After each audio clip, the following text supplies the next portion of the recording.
a dreary morning in Washington, D.C., layers of donated clothes keep them warm. All they have resides at their feet or in their arms. Finding shelter and food defines their day. Dawood Proctor knows this struggle all too well. I mean, I see people come past and laugh at the homeless and you know, might look down on them, but if you really look at it, a lot of people ain't number one step away from being this way. Franklin Square is one of many places in the nation's capital inhabited by those without a home. And it sits just 2 blocks from 2 very different houses. To the west, the White House. To the east, Mayor Kebab House. This is Sunday morning. Owner Kazi Manan was in early on this particular day. With every dish, magic is that how much you had to stir it.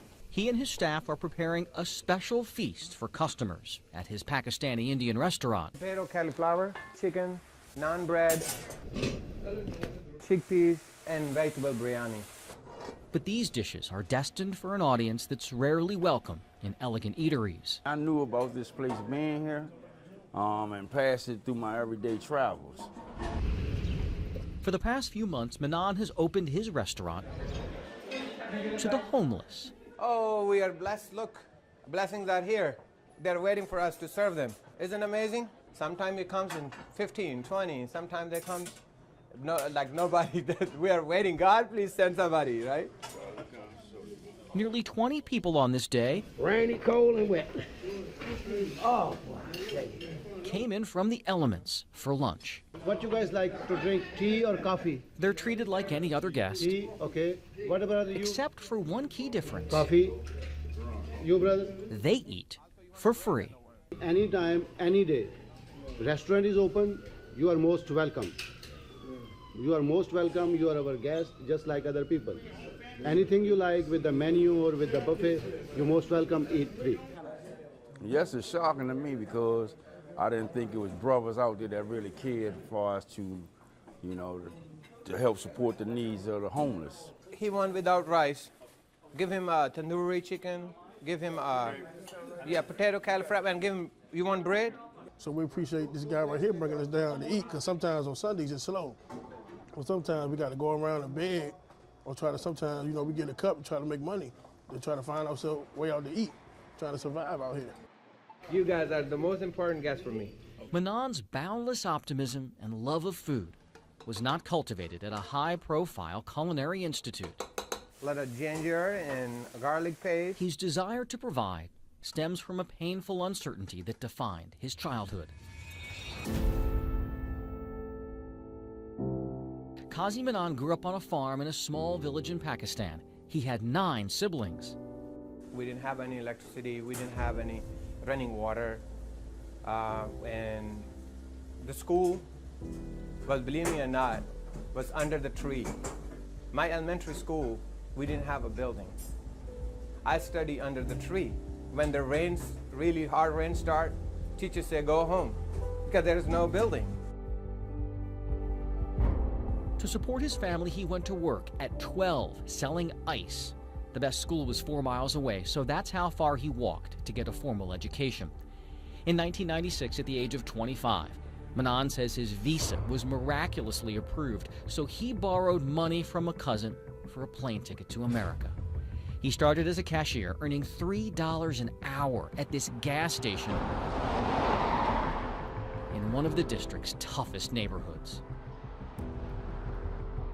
When I arrive in America, I have $3, just $3. And I started my life basically with nothing.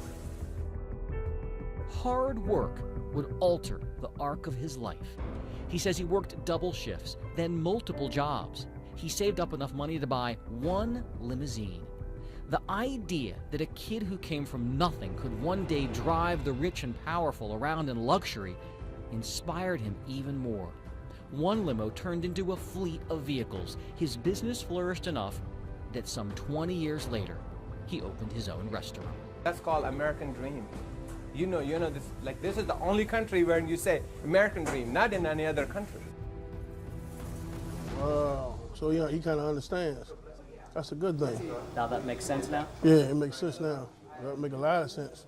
He was blessed to obtain things through his struggle, and it's not, he didn't never give up. But to fully understand this man, you should know one more thing. I love to prepare this food for a homeless shelter. Every Sunday, he makes extra food and delivers it himself to those in need in another part of the city.